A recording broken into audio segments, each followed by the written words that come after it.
Madame, Monsieur, bonsoir, bienvenue dans ce journal. À la une de l'actualité ce soir, économie bleue, les Seychelles partagent leur savoir-faire.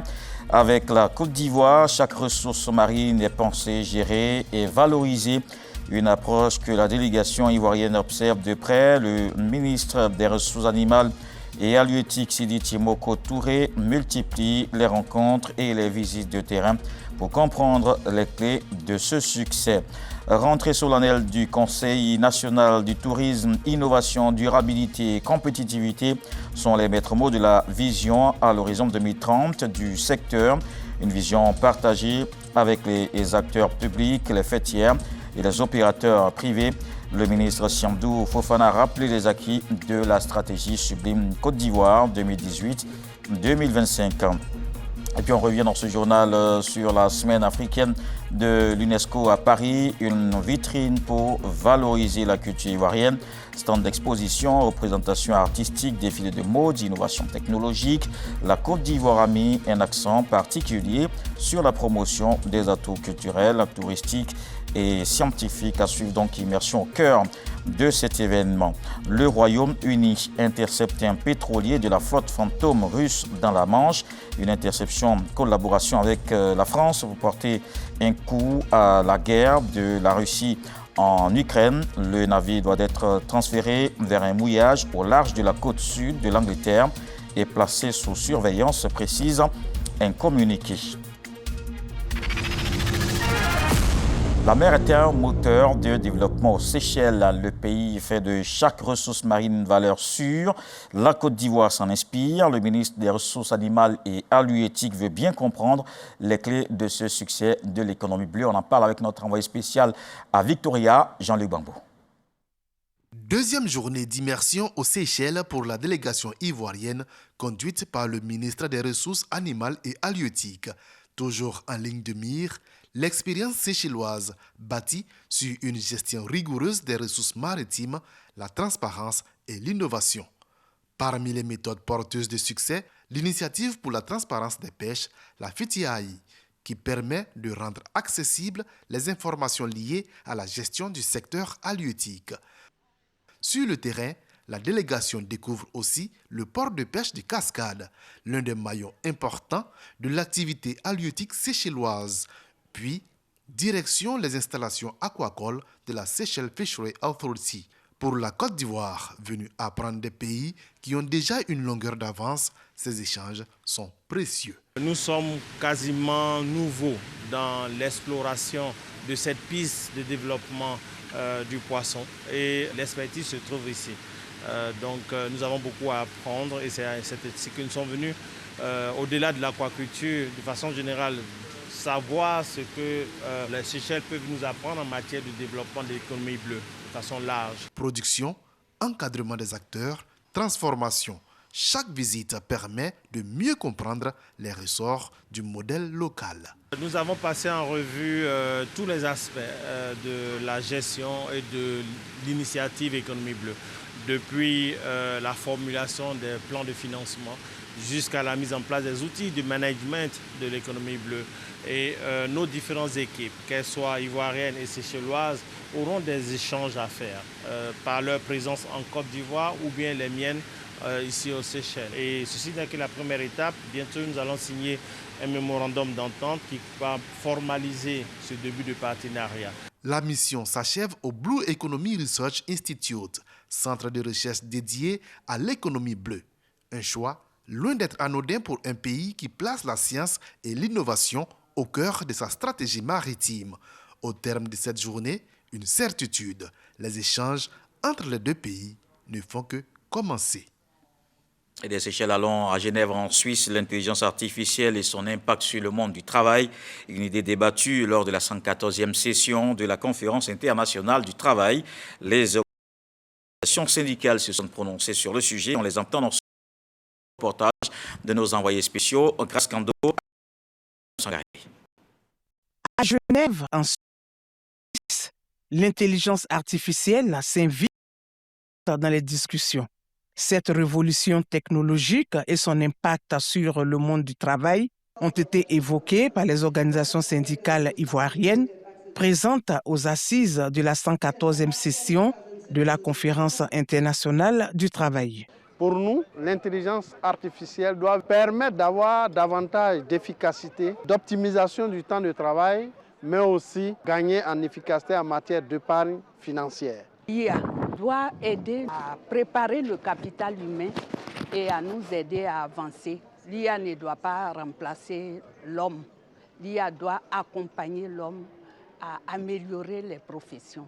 Si l'intelligence artificielle est un levier de progrès, les organisations syndicales expriment également leurs attentes au sortir de ce rendez-vous mondial du travail.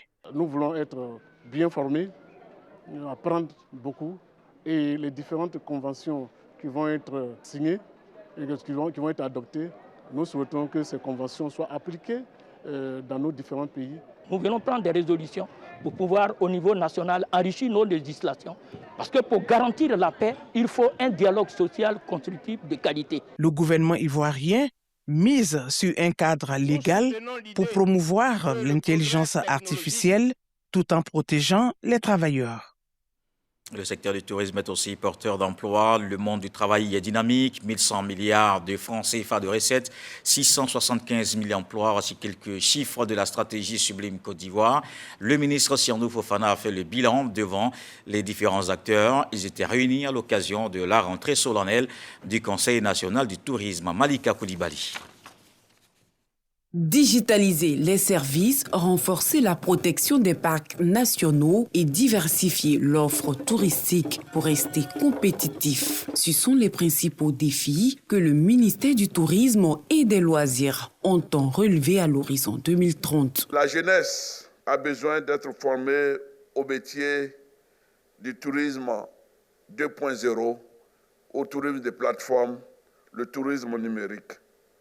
La création de contenu et surtout pour les développeurs de contenu, pour tout ce qui concerne l'accueil connecté, en lien avec nos partenaires de l'écosystème de l'innovation, avec la création d'une académie du tourisme numérique online, nous y pensons. Cette rencontre a été l'occasion de présenter les acquis de la stratégie Sublime Côte d'Ivoire 2018-2025. Elle a également permis de dévoiler les 3 axes stratégiques qui guideront l'action du secteur jusqu'en 2030. Le monde touristique d'après 2030 ne ressemblera en rien à celui d'avant 2020. Les attentes des voyageurs sont devenues fluides, imprévisibles, personnalisées. Celui qui n'innove pas disparaît. Durabilité parce que la Côte d'Ivoire, ce joyau de biodiversité entre lagunes, forêts et océans, ne peut pas vendre ses ressources naturelles sur l'autel du court-terminisme. Un tourisme durable n'est pas une contrainte, c'est un avantage concurrentiel, même décisif. Exposition des start-up, masterclass consacrée à la digitalisation, panel stratégique international et première session ordinaire du Conseil national du tourisme ont rythmé cette journée. Une rencontre qui pose les bases d'un tourisme ivoirien durable, inclusif et résolument tourné vers l'avenir. Et justement, dans ce développement touristique, il faut compter avec l'environnement. La quinzaine de l'environnement et du climat a été marquée par des activités de restauration de la mangrove, de la conservation de la biodiversité et de l'exercice annuel du plan Polumar, un plan qui permet de tester les capacités opérationnelles de la Côte d'Ivoire face à une menace en milieu marin, lagunaire et dans la zone côtière. Un plan jugé apte à toute éventualité selon le ministre Abou Bamba. Sam Konan. Les activités liées à la quinzaine de l'environnement et du climat dans les villes du littoral ont débuté à Sassandra avec la remise du matériel de production d'Atiéké aux femmes des 4 villages impliqués dans la restauration de la mangrove. Le ministre de l'Environnement et de la Transition écologique, Abou Bamba, a saisi l'occasion pour annoncer une opération d'envergure. Le gouvernement de Côte d'Ivoire annonce solennellement aujourd'hui, ici à Sassandra, le lancement d'un projet qui a pour objectif de restaurer 30 000 hectares de mangroves à une brève échéance sur tout le littoral de notre pays, y compris ici à Sassandra. À Grand Bérébi, où a été célébrée la Journée internationale de la biodiversité, le ministre Abou Bamba a demandé aux populations de s'impliquer davantage dans la préservation de la biodiversité. Toujours à Grand-Bérébi, le ministre de l'Environnement et de la Transition écologique a présidé l'exercice annuel du plan Polymar, plan national de lutte contre les pollutions en milieu marin et lagunaire, qui est déclenché pour gérer les crises de pollution des milieux marins, lagunaires et de la zone côtière par des hydrocarbures ou autres produits chimiques et toutes substances dangereuses. Le plan Polymar tel que déclenché a bien fonctionné. Tout le monde a répondu présent. Les moyens ont été déployés. Et de dire que nous avons en notre sein des fils et des filles de ce pays-là capables de relever des défis de cette sorte-là. Les maires des villes du littoral se réjouissent de cette 12e édition de la quinzaine de l'environnement et du climat qui prend en compte les préoccupations environnementales des populations. Et voyons ce soutien aux jeunes de la commune de Yopougon, 1000 bons de permis de conduire aux jeunes de la commune. C'est un geste du ministre Adama Diawara qui veut ainsi contribuer à leur insertion professionnelle. On voit le lancement de l'opération avec Moussa Konaté, Vaorisha. Insertion professionnelle de la jeunesse, Adama Diawara apporte son soutien. 1000 jeunes de la commune de Yopougon bénéficient de bons de permis de conduire.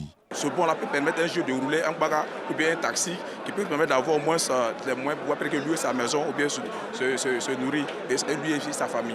Vous le savez, le permis est un diplôme. C'est important que les jeunes puissent l'avoir et en le facilitant, monsieur le ministre vient de poser un acte concret de développement. Nous sommes donc venus pour lui dire merci. Pour le donateur, l'acte vise à renforcer les initiatives de l'État ivoirien en faveur des jeunes. Avec ces jeunes de Yopougon, on essaie de leur apporter ce qu'on peut. Aujourd'hui, j'ai décidé d'offrir jusqu'à 1000 bons de permis de conduire à ces jeunes, ce qui leur permet d'aller passer leur permis toute catégorie à un prix, j'aurais dit, au tiers du coût normal. Donc, on est dans le processus d'autonomisation des jeunes. Le ministre Adama Diawara annonce également la remise de 300 autres bons de permis de conduire aux jeunes de Yopougon les jours à venir. Et un Ivoirien au Parlement italien, Aboubacar Soumaoro, s'est imposé comme un défenseur des droits humains, des travailleurs et des migrants. Il incarne un trait d'union entre deux continents.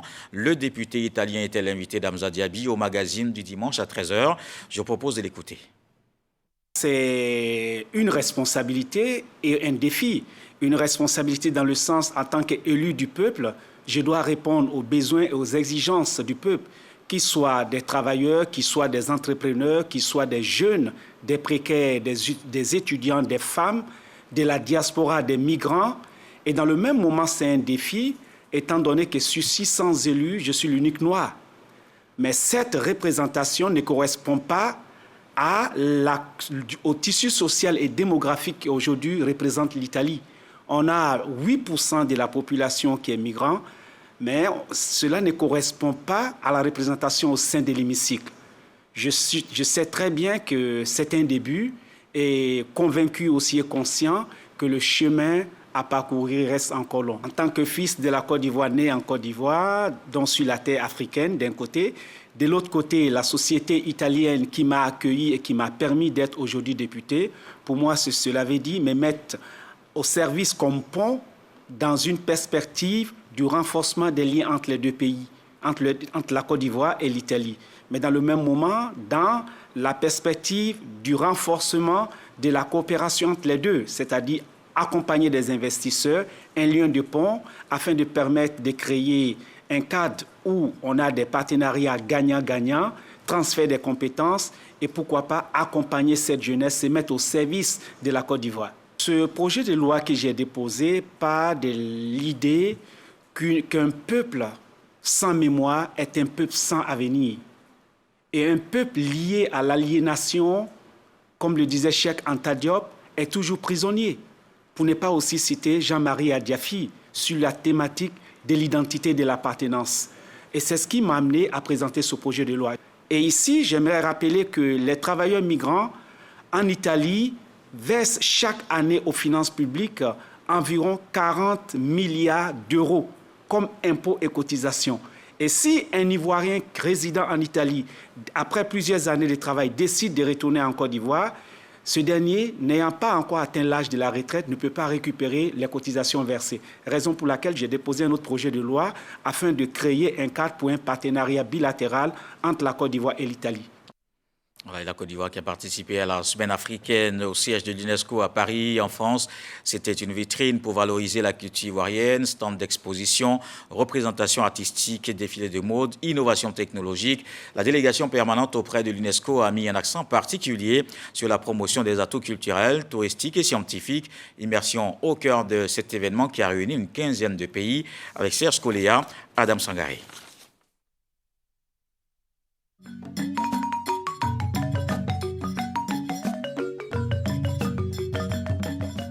La mode africaine, ses étoffes, ses objets artisanaux et son patrimoine vivant ont illuminé la semaine africaine organisée au siège de l'UNESCO à Paris. Roots of Tomorrow, les racines de demain. C'est le thème de ce grand défilé de mode qui constitue l'un des temps forts de l'événement. Sur le podium, l'Afrique raconte son histoire à travers ses créations, alliant tradition et modernité. 14 pays rivalisent de créativité, de talent et d'ingéniosité. Parmi eux, la Côte d'Ivoire. Le continent africain, c'est un continent qui est vaste, qui est plein de culture, plein d'héritage. Et je suis très fière de ce que la Côte d'Ivoire a fait aujourd'hui. Nous, pour notre part, on a choisi le tissé.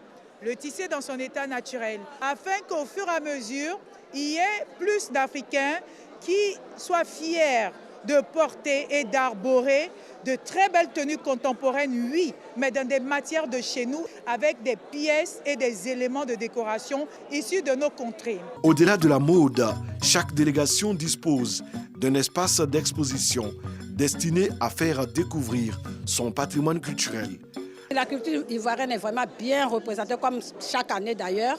On vient, on présente ce que vaut la Côte d'Ivoire. Au stand de la Côte d'Ivoire, c'est une destination touristique qui se vend. On aime bien, je ne suis jamais allé en Côte d'Ivoire. Les Ivoiriens, ce sont des gens qui sont ouverts d'esprit, de ce que je vois sur les réseaux sociaux. Et j'aime beaucoup, c'est comme ça, c'est naturel et j'aimerais bien visiter. L'histoire et la mémoire occupent également une place importante. La Côte d'Ivoire met en lumière le projet Route de l'esclave à travers les eaux du Bandama. En Côte d'Ivoire, ce sont des centaines de milliers de captifs qui ont été déportés depuis les côtes ivoiriennes.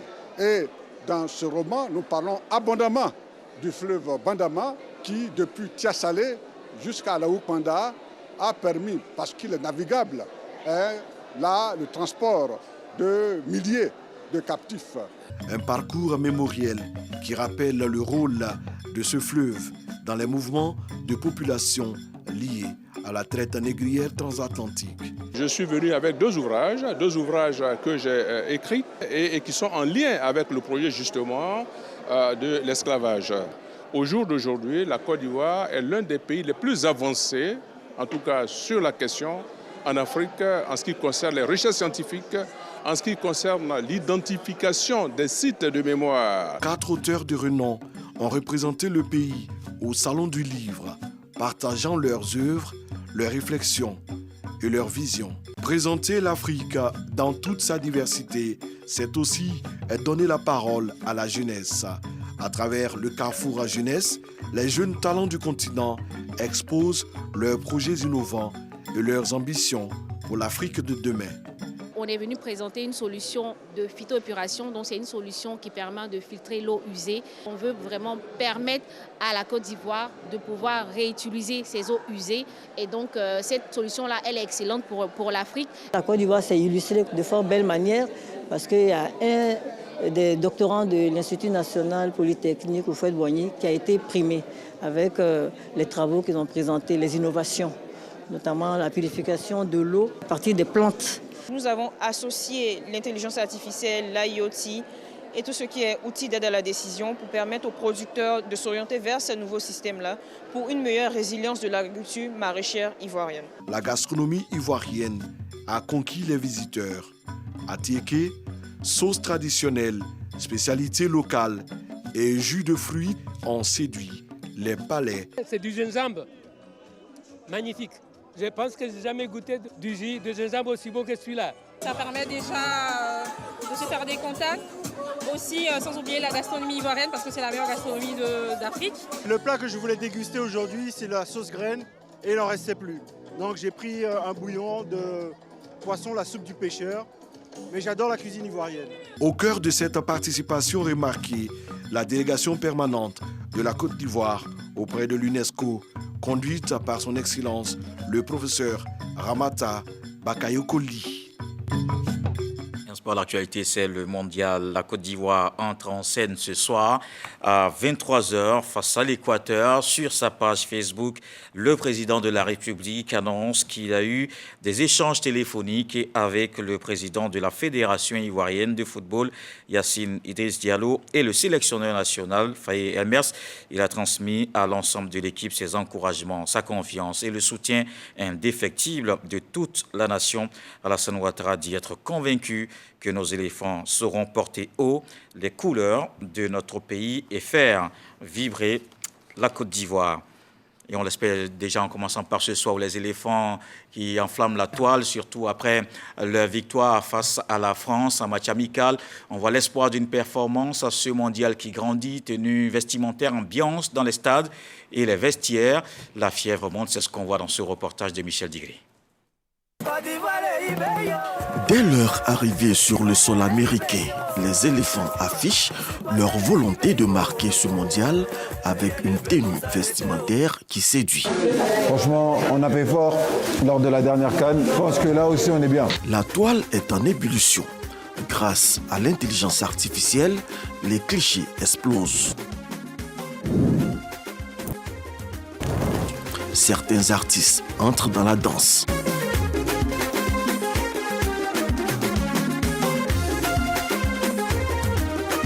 Pour comprendre cette effervescence autour de l'équipe nationale, il faut remonter au 4 juin. Pour la première fois de son histoire, les éléphants battent l'équipe de France. Sur les réseaux sociaux, les vidéos se multiplient. Excusez-moi, on a gagné la France, est-ce que je peux passer s'il vous plaît?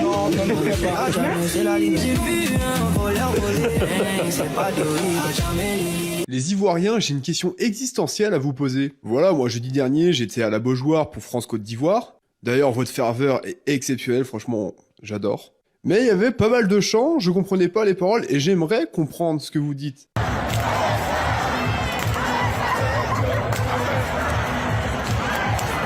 Pour leur second match de préparation contre Philadelphia Union 2, les supporters domptent les gradins pendant que les éléphants étalent leurs adversaires sur le terrain.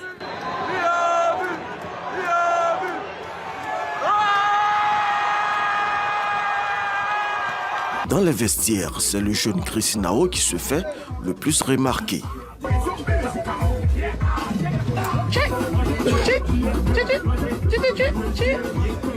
Quand on dit que quelqu'un a 19 ans, il joue à son âge là, tu ne peux pas dépasser Inao. Regarde son comportement. Et la cerise sur le gâteau, John Michael Seri.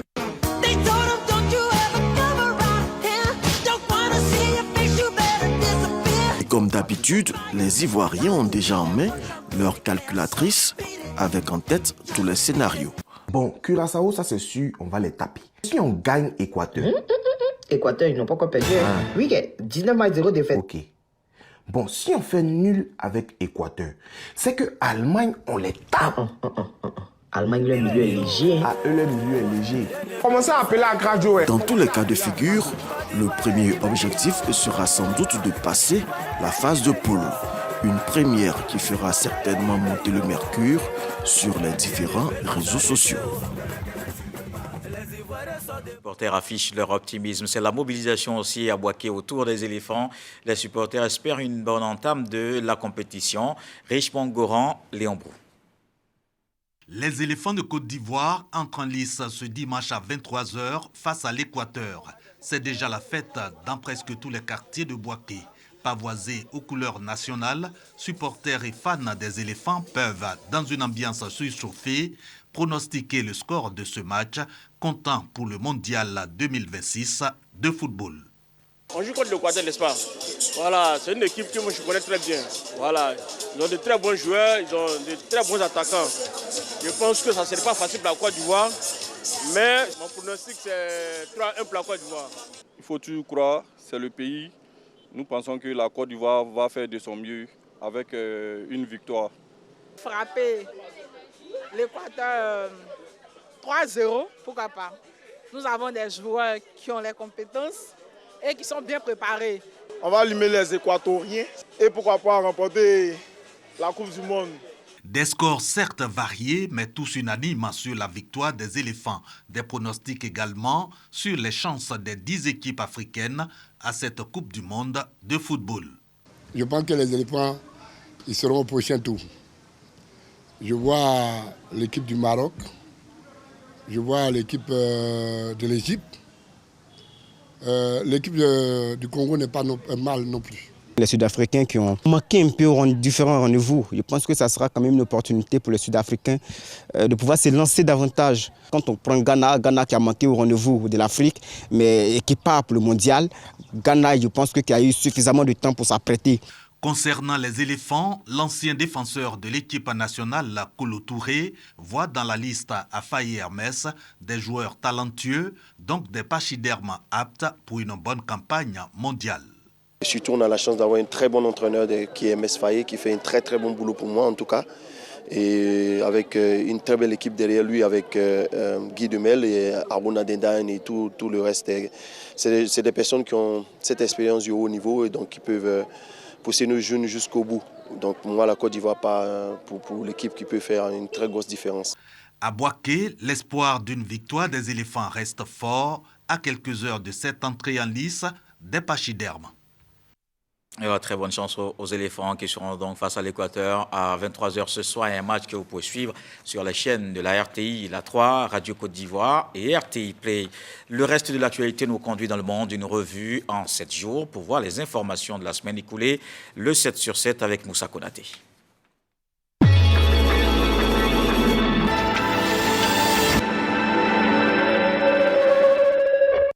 Xi Jinping a rencontré le dirigeant nord-coréen Kim Jong-un à Pyongyang. Cette visite a donné lieu à un accueil particulièrement solennel, marqué par des honneurs militaires et des rassemblements de citoyens agitant des drapeaux chinois et nord-coréens dans les rues de la capitale. Des frappes israéliennes sur la ville de Tyr dans le sud du Liban ont fait au moins 11 morts mardi. Ces derniers événements du conflit armé entre le Hezbollah et Israël sur le territoire libanais ont poussé les autorités à faire évacuer le quartier chrétien. 4 candidats sont en lice pour succéder à Antonio Guterres à la tête des Nations Unies. La Chilienne Michelle Bachelet, l'Argentin Rafael Grossi, la Costa-Ricaine Rebecca Greenspan et le Sénégalais Macky Sall ont chacun été soumis mercredi à un interrogatoire serré de la part des 193 États membres et des ONG pendant 3 heures. Les États-Unis ont déclaré jeudi que le détroit d'Ormuz restait ouvert au trafic, affirmant avoir établi des couloirs de navigation sûrs pour les navires commerciaux qui ne violent pas les sanctions ou les mesures de blocus contre l'Iran. Le Nigeria a tué plus de 13 000 terroristes au cours de l'année écoulée, a déclaré vendredi le président de la République Bola Tinubu, ajoutant que le nombre de morts de l'insurrection djihadiste dans le pays était en baisse de 81% depuis son arrivée au pouvoir en 2023. Le président américain concrétise sa politique migratoire en renvoyant un premier avion vers Bangui, en Centrafrique. L'avion transportait des migrants iraniens, afghans, turcs et géorgiens. Le vol a atterri dans la nuit du vendredi à samedi. Pour l'heure, aucune information n'a été donnée sur l'avenir de ces expulsés. Les forces britanniques ont intercepté dimanche un pétrolier de la flotte fantôme russe, annonce faite par le ministère de la Défense du Royaume-Uni. L'opération a été menée en étroite collaboration avec la France. Le navire devra être placé sous surveillance au large de la côte sud de l'Angleterre.